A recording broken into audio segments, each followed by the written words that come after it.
Bismillahirrahmanirrahim. Assalamualaikum warahmatullahi wabarakatuh. I'm Julianti Nur Pratiwi from Public Administration Class B. As a final project for the course on International Administration Organizations, I will discuss the presidency of the G20 Indonesia. The first discussion is about what is the G20. The G20 is a strategic multilateral platform that connects countries with the world's major economies. The G20 has a strategic position in determining the future of the world economic growth. This is because collectively the G20 members represent more than 80% of the world's economy, 75% of international trade, and 60% of the world's population. Started in 1999 as a meeting of the level of the Minister of Finance and the Governor of the Central Bank, the G20 meeting is increasingly being held with an annual summit that is attended by each head of state and head of government. The G20 was formed in 1999 with the aim of discussing policies in order to achieve international financial stability. This forum was formed as an effort to find a solution to the global economic condition hit by the global financial crisis in 1996 until 1999 by involving middle-income countries and having systemic economic influence, including Indonesia. Advice of the G7 finance ministers, the G20 finance ministers and central bank governors began holding meetings to discuss the response to the global financial crisis that occurred. After that, the meeting of the Minister of Finance is held regularly in the fall. 90 years later, on November 14 until 15, 2008, the leaders of the G20 countries met for the first time in the first G20 summit. On that occasion, the countries' leaders coordinate the global response to the impact of the financial crisis that occurred in the US at that time and agreed to hold a follow-up meeting. To prepare for the annual summit, the G20 finance ministers and central bank governors, together with representatives of the state leaders, known as Sherpas, meet several times a year. The G20 members are Argentina, Australia, Brazil, Canada, China, France, Germany, India, Italy, Indonesia, Japan, Republic of Korea, Mexico, Russia, Saudi Arabia, South Africa, Turkey, United Kingdom, United States, and European Union. Spain was also invited as a regular guest. Every year, the host also invites guest countries which take full part in the G20 meetings. Several international and regional organizations also participate, providing a wider representation space in the G20 forum. The chair of the G20 is determined on an annual basis among its members, with the chairing country working closely with its predecessor and successor, also known as the Troika, to ensure continuity of the agenda. Currently, Troika consists of Italy, Indonesia, and India. The G20 does not have a permanent secretariat. The agenda and most of the preparations were carried out by representatives of the G20 leaders called Sherpas, together with the Minister of Finance and central bank governors.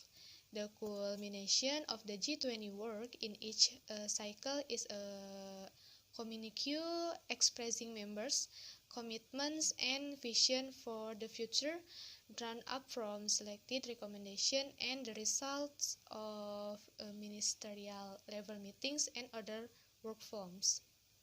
Recognition of the importance of collective effort and inclusive collaboration among developed and developing countries around the world has always been a core goal of the G20.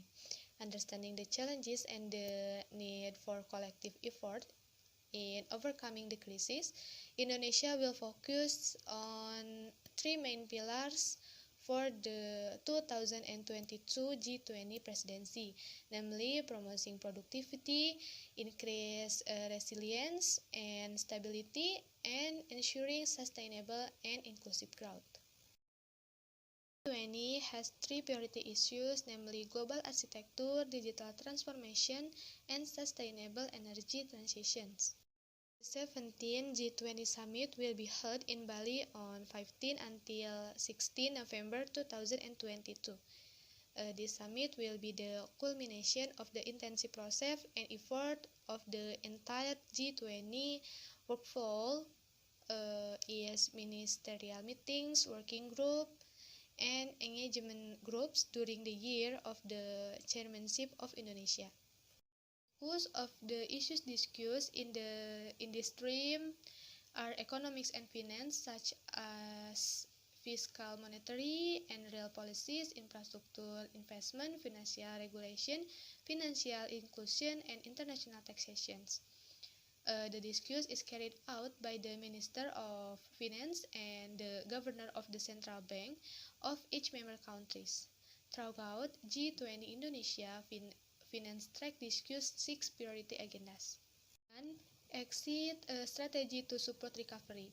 Discuss how the G20 protects countries that are still on their way to economic recovery, especially developing countries, from the spillover effects of exit policies implemented by countries whose economies have recovered first, generally developed countries. 2. Addressing scaling effect to secure future growth.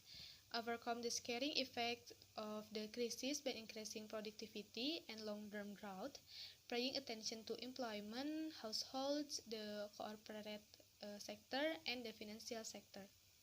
The payment system in digital era. Cross-border payment standards or CBP, as well as the development principle of CDBC or General Principle for Developing CDBC. For sustainable finance, discuss climate risks and risks of transition to a low-carbon economy and sustainable finance from a macroeconomic and financial stability perspective.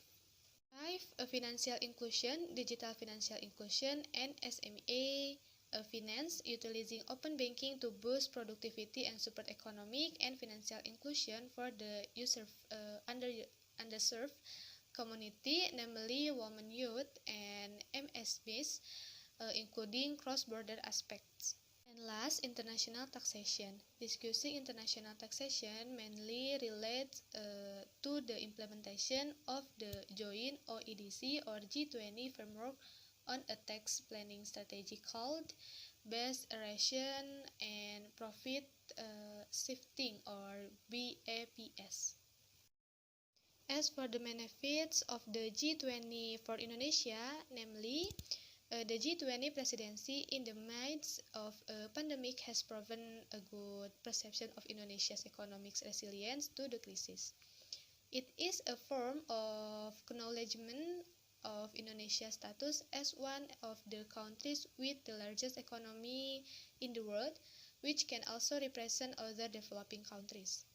This presidential momentum only occurs once per generation every 20 years and must be utilized as best as possible to provide added value to Indonesia's recovery, both in terms of economic activity and the confidence of the domestic and international community.